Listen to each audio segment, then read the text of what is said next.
মাগরিবের পরে, ফজরের পরে, এশার পরে, জুহরের পরে, আসরের পরে 5 ওয়াক্ত নামাজের পরে ছোট্ট একটা আমল, কিন্তু ওজন কত দেখেন। আয়াতুল কুরসি পড়তে কয় সেকেন্ড লাগে? এই 5 সেকেন্ডও লাগতো না। এই 5 সেকেন্ড লাগাইয়া 10 সেকেন্ড লাগাইয়া আয়াতুল কুরসিটা পড়বেন। আল্লাহর নবী কয় এই মানুষটা মরতে দেরি, তার কবরটা জান্নাতের টুকরা হইতে দেরি। মানে এটা কি নামাজ পইরা নাকি না পইরা? নামাজ পইরা। সুবহানাল্লাহ কইতেন না? বলেন মারহাবা। আমরা এটা পারি সবাই। এই 3-4-5 সেকেন্ডের ভিতরে পইরা লাই চলেন। আল্লাহু লা ইলাহা ইল্লা হুয়াল হাইয়ুল কাইয়্যুম ইয়ালামু মা বাইনা আইদিহিম ওয়া মা খালফাহুম ওয়া হুয়াল আলিয়্যুল আযীম। বলেন সুবহানাল্লাহ, বলেন আলহামদুলিল্লাহ। আমরা আয়াতুল কুরসি পড়ে লাইছি। নবীজির কথা অনুযায়ী আমাদের মাঝে জান্নাতের মাঝে আর কোনো বাধা নাই, একটা বাধা শুধু মৃত্যু। আমি মরি না দেখিয়া আমার কবরটা আল্লাহ জান্নাত বানাইতে পারে না। সুবহানাল্লাহ বলবেন না? উমরের ছেলে এই একজন নাম ছিল আবু শাহমা, সে করছে কিতা, এই খেজুর দুধের ভিতরে ভিজাইয়া এই বেশি টাইম রেখেইয়া খাইছে পরে একটু নেশার মাতলাম, একটু নেশা বাবাইয়া পড়ছে, নেশার বাবাইয়া পড়ছে পরে এখন এটা জানাজানি হয়ে গেছে গা উমরের ভূতে নেশা করছে। মদ খাওন কি হালাল না হারাম? হারাম। এখন উমরের ফুতে তো খাইয়া লাইছে, ওহন সকলে কানা ঘুষা করতে আছে। এবারে তো শক্ত, এবারে তো আইন করা, এবারে তো কেউ এটা ছাড় দেয় না। আজ যদি হাজাইব আইন কই যা খাইছে দৌড়া। এবার টের পাওয়া যাবো উমর কিরকম আইন করিন না বেড়া, দাঁত কিরকম এত করে ধরা খাইব তাই নেই। এই কথা কানা ঘুষা হইতে আছে। তারা তো উমরে চিনছে না। উমর রাদিয়াল্লাহু তাআলা আনহু আবু শাহমাকে নিয়ে আসো। পুলিশ গিয়ে ধরে আনছে। মসজিদে নববীর বারান্দার পিলারের সাথে তারে ফিসমোড়া বান্ধিয়ে দাও, ফিসমোড়া বান্ধাও। আবু শাহমার আইনা মসজিদে নববীর পিলারের ভিতরে ফিসমোড়া বান্ধিয়ে হালাই রাখছে।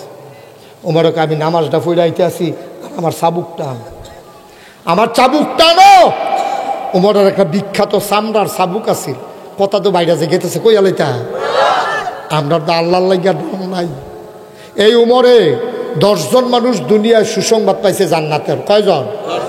10 জনের ভিতরে উমর হইল দ্বিতীয়। 1 নম্বরে আবু বকর, 2 নম্বরে উমর। 2 থাকতে জান্নাতের সুসংবাদ পাওয়ার এটা যেমন তেমন কথা মনে করেন না। এখন উমরে এই জান্নাতের সুসংবাদ প্রাপ্ত মানুষ। নবীজি যার ব্যাপারে কইছে আমার পরে নবী হইল, উমরে নবী হইল, বেটাটা কি হস না ডাট?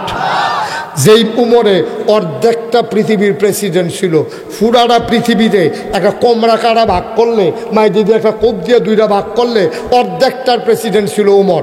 33 লক্ষ বর্গ মাইলে এরিয়ার প্রেসিডেন্ট ছিল হজরত উমর। এই উমর রে তারা তো চিনছে না।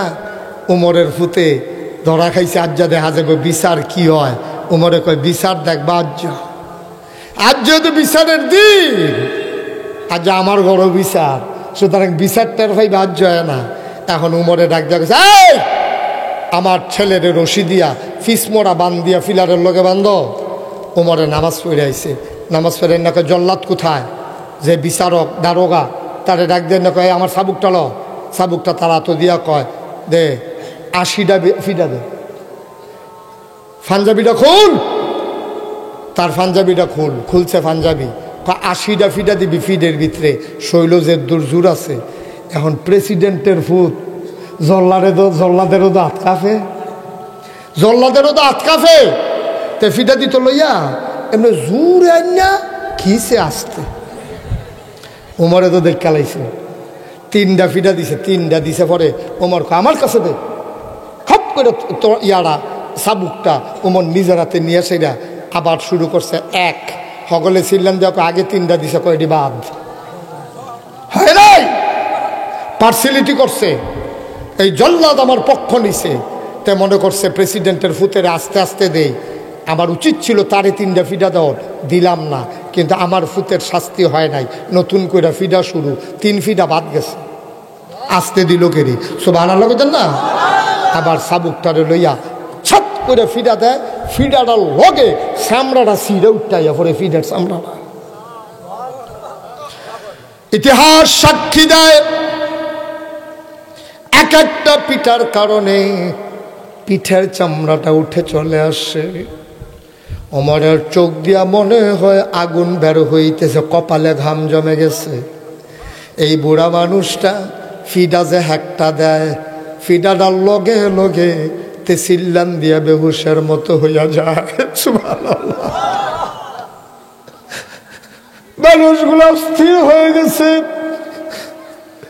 মানুষগুলো পাগল হয়ে গেছে। ওমর কি করতেছে? ফিডা দেবে ঠিক আছে, এত জোরে কেন পিঠা দেয়? এত জোরে দেওয়ার হুকুম দনা, স্বাভাবিক পিঠা দেবে।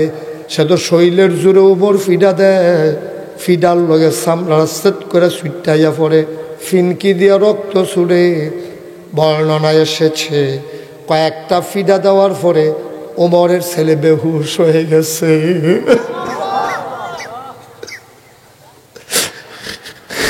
ইসলাম, আমরাও মুসলমান, তারাও মুসলমান, ইসলাম শিখে যাও। অনয়নপুরের মুসলমান, ও সুরুনাগাইশের মুসলমান, ও গুণাগাড়ার মুসলমান, সারুয়া বাইকের মুসলমান, বাগড়া সালদা নদীর মুসলমান, আমরাও তো মুসলমান, তারাও তো মুসলমান। ইসলাম কারে কয় শুনে যাও রে ভাই।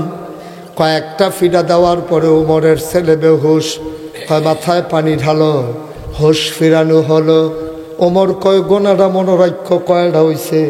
আবার ফিডা শুরু, আবার বেহুশ। ওমরের বিবি লাফ দিয়া ঘরেতে বাড়ি আইছে, আয়া কয় ইয়া আমিরাল মুমিনিন। স্বামী কইয়া ডাক দেয় না, এখন তো প্রেসিডেন্ট আইনের জায়গায় আছে। উপজেলা চেয়ারম্যান ঘরও গেলে না ভাই সাহেব, ঘরও গেলে না স্বামী। যখন চেয়ারটাত বইয়ালায় তখন উনি শুধুও স্বামী, কিন্তু স্বামীর ভূমিকায় থাকে না, ঠিক কিনা?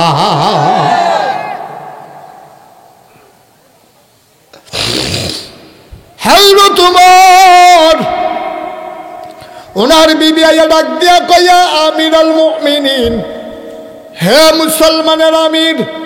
কয় না হে আমার স্বামী, এই কথা কয় না, কয় হে মুসলমানের আমির। ইয়া খলিফাতাল মুসলিমিন, হে মুসলমানের খলিফা, আমি মা হিসাবে আমার ছেলের পক্ষ থেকে তওবা করলাম, আর প্রতিটা দোররার বিনিময়ে আমি ওয়াদা করতেছি একটা করে সাদগা দেব। প্রতিটা দোররার বিনিময়ে আমি একটা করে সাদগা দেব। বাকি দোররাগুলো আপনি আর দিয়েন না। যতগুলা দোররা দিয়েছেন আর দোররা দেওয়ার দরকার নাই। ওমরে চিল্লান দেয়া কয় সামনে থেকে সরো। এই সন্তানের মা নিজের বিবি কয় না, কয় এই সন্তানের মা, আসামি সন্তানের মা, সামনে থেকে সরে যাও। কোনো আপিল চলবে না, কোনো বিচারের ভেতরে পার্সিয়ালিটি করা হবে না, সামনে থেকে সরে যাও। আমি খোদার কসম দিয়া বলি 80টা দৌড়া তার নিতেই হবে।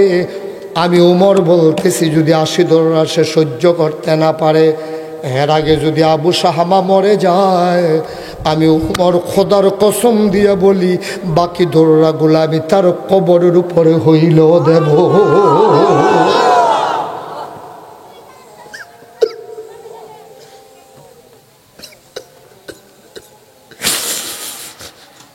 উমর, ইসলাম, ইসলাম।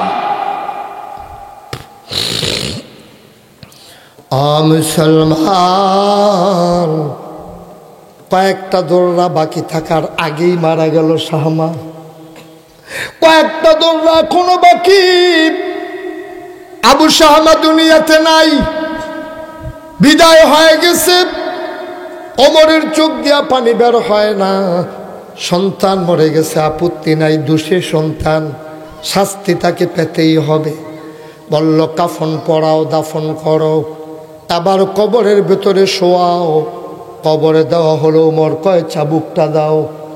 চাবুকটা নিয়ে বাকি দৌড়াগুলা ওমর কবরের উপরে একটা একটা করে মেরেছে। সবগুলো দৌড়া মারা শেষ।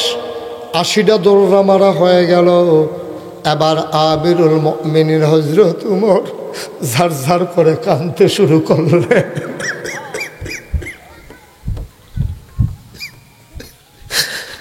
ছেলে তো বাপ তো মসজিদে ঢুইকা হাউ মাউ করে কাঁদতেছে, ডাক দিয়া কই ইয়া রাব্বাল আলামিন, ও মদিনার মুসলমান, তোমরা সবাই সাক্ষী দাও, আমি কি ন্যায় বিচার করতে পারলাম কি পারি নাই?